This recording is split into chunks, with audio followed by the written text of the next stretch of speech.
How to download video from Telegram on PC. Hello everybody, welcome back to another video. In this video we're going to learn how we can download a video from Telegram using a PC. So without any further ado, let's begin with the video. But before beginning, I want you to make sure to hit that like, share and subscribe icon.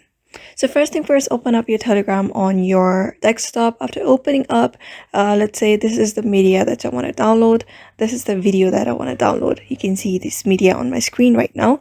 So what I'm going to do is just right click on it. When you right click on it, you get the option of save as. Just right click on the media that you want to download and you see the save as option in the middle. So just tap on the save as option.